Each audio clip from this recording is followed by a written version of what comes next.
যারা ইজ্জত করলো, সম্মান করলো, তারা স্বয়ং আল্লাহকে সম্মান করলো। পৃথিবীতে যদি কেউ বিচারক হয়, not for a party but for all party, জাতি ধর্ম বর্ণ নির্বিশেষে একমাত্র আলেম ওলামা ইমানদার শাসক যারা ন্যায় বিচার করতে পারে তারা। ইকরামা সুলতানুল মুকসিদ, ইমানদার সুলতান, ইমানদার বিচারকের কথা বলা হয়েছে। আমি একটা এক্সাম্পল আপনাদেরকে দিই। যদি আমাদের বিচারক মহোদয়রা যদি ইমানদার হয়, ইসলাম শিক্ষায় শিক্ষিত হয়, ম্যাক্সিমাম ইমানদার হওয়ার সম্ভাবনা বেশি। সুবহানাল্লাহ বলেন। বিচারের পর্যায়টা কেমন হবে, কিভাবে গরিব মিসকিন তাদের কাছ থেকে ন্যায় এবং ইনসাফের বিচার পাবে, একটা চিত্র আমি আপনাদের সামনে তুলে ধরতে চাই। আপনারা কি রাগ করতেছেন বাবাজি? আলোচনা কি চলবে না বন্ধ? একটু হাত দেখেন, চলবে না বন্ধ? 1 ঘন্টা হয়ে গেছে, আর 1 ঘন্টা হবে। আদি সাহেব ভাই কি ইনশাল্লাহ?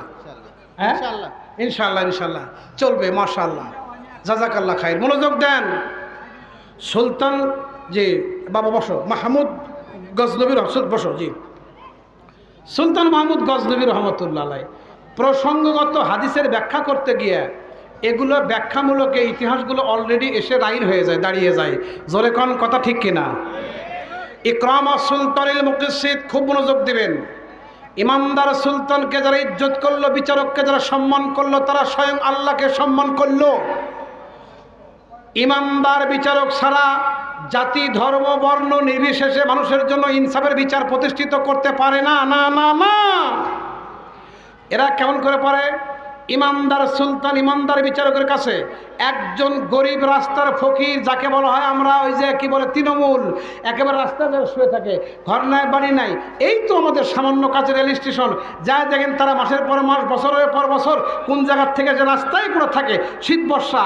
আরে এরাও যদি কখনো জুলুমের শিকার হয়, ওদের বিচার করার মানুষ আজকের জগতে কেউ নাই। অথচ ইমানদার যদি বিচারের মাসনাদে বসে, রাস্তার একজন ফকির ফকন্নি মিসকিন যা যদি বিচার চায়, নিশ্চয়তে 100% কোরআন মোতাবেক ন্যায় বিচার পায়। সুবহানাল্লাহ বলেন। আচ্ছা, প্রমাণটা কি? সুলতান মাহমুদ গজনবী রহমতুল্লাহি আলাইহি, উনি গজনের সুলতান। মনোযোগ দিবেন, গজনের সুলতান। উনি ভারতকে আক্রমণ করেছিলেন 17 বার, 16তম ফেল করেছিলেন, 17তম জয়লাভ করেছিলেন। এক হাতে আল্লাহর কোরআন, আর এক হাতে তরবারি দিয়া উনি ন্যায় এবং ইনসাফের বিচার করতেন আল্লাহর কোরআন দিয়া। একটু জোরে বলা যাবে মারহাবা? আল্লাহু আকবার বলা যাবে জোরে? জাযাকাল্লাহ খাইর। খুব মনোযোগ। উনি গজনীর জাতীয় মসজিদের খতিবও ছিলেন, ইমামও ছিলেন, মাগরিবের নামাজ পড়াইছেন। খুব মনোযোগ দেন। নামাজ পড়ায়া সুলতান মাহমুদ মুসল্লির দিকে মুখ করে কথা বলছিলেন। হঠাৎ একজন মুসলিম যুবক দরজার সামনে গিয়ে দাঁড়িয়ে গেল, আসসালামু আলাইকুম বলে হাউ হাউ করে কাঁদতে লাগলেন। হুজুর, আপনাদের মধ্যে আমি জানতে চাই সুলতান মাহমুদ কার নাম?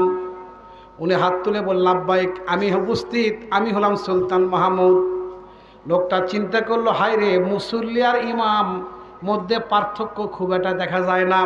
উনি যে দেশের বাদশাহ, তার চেহারা দেখে, পোশাক লেবাস দেখে বোঝাই যাইতেছে না। এমন যদি মানুষ যদি হয়, সাদা সিধা সাদা মাথা জীবন যাপনকারী, এমন মানুষ ছাড়া ন্যায় বিচার আর কারো কাছে পাওয়া যাবে না। দৌড়ে গিয়ে দুপা ধরে হাউ হাউ করে কান্না শুরু করে দিয়েছেন। বাবা, তুমি কাঁদছো কেন? কি হয়েছে তোমার? একটু মেহেরবানি করে বলো, ঘটনাটা কি? বলে, হুজুর, আমার চাইতে আজকের দুনিয়াতে মজলুম বুঝি আর কেউ নাই গো হুজুর। কি হয়েছে বলো? বলে, হুজুর, আমার ঘরে একটা বিবি আছে আমার। হুজুর বলেন, ক্বালা রাসূলুল্লাহি সাল্লাল্লাহু আলাইহি ওয়াসাল্লাম, আফজালুহু লিসানুন যাকিরুন ওয়া কলবুন শাকিরুন ওয়া যাওজাতুন মুমিনাতুন তুইনুহু আলাল ঈমান আও কামা ক্বালা আলাইহিস সালাতু ওয়াস সালাম। রাওয়াহুল বুখারী, বুখারী শরীফের সহিহ হাদিস। আল্লাহর হাবিব বলেন, যার ঘরে 3টা নিয়ামত আছে, তামাম পৃথিবীর সেরা দৌলত আল্লাহ তার ঘরে দিয়েছেন। এটা জোরে বলেন তো, নিয়ামত কয়টা? আর জোরে কান, কয়টা? 1 নাম্বার জিকিরওয়ালা জিহ্বা, যে ঘরের মানুষেরা সকাল সন্ধ্যা যখন বালিশে মাথাটা ইন করে তখন বলে আল্লাহ আল্লাহ আল্লাহ আল্লাহ, জিহ্বাতে আল্লাহর নাম বলতে বলতে বালিশে মাথাটা দিয়ে দেয়। যতক্ষণ পর্যন্ত জাগ না থাকে জিহ্বাটা নড়িয়ে নড়িয়ে মনে মনে আল্লাহর জিকির করতে থাকে। ঘুমায়া গেল, সমস্ত ঘুমটা তার জিকিরে পরিণত হয়ে গেল। যেই মাত্র আজানের ধ্বনি কানে পড়ে গেল, ঘুম ভেঙে গেল। আল্লাহু আকবার, যখন মাথা বালিশ থেকে মাথাটা আউট করবে তখনও সে আল্লাহর নামটা স্মরণ করে, জিকির করে। এমন ঘরের লোক যারা আছে, এরকম ঘর যাদের আছে বাবা খেয়াল করেন, আল্লাহর হাবিব বলেন পৃথিবীর সবচাইতে বড় নিয়ামত তার ঘরে আছে। 2 নাম্বার শুকর গুজারকারী কলব, হালালভাবে যা পেয়ে বেশি করে আল্লাহ পাকের শুকরিয়া আদায় করে, যা পায় তাই খায়, হারাম খায় না হালাল খায়, আল্লাহর বেশি করে প্রশংসা করে শুকরিয়া করে। 3 নাম্বার জাওজাতুল মুমিনাতুন তুইনুহু আলাল ঈমান, একজন ইমানদার মুমিনা বিবি ঘরে আছে যার তামাম দুনিয়ার সবচেয়ে বড় সম্পদ তার ঘরে আছে তার।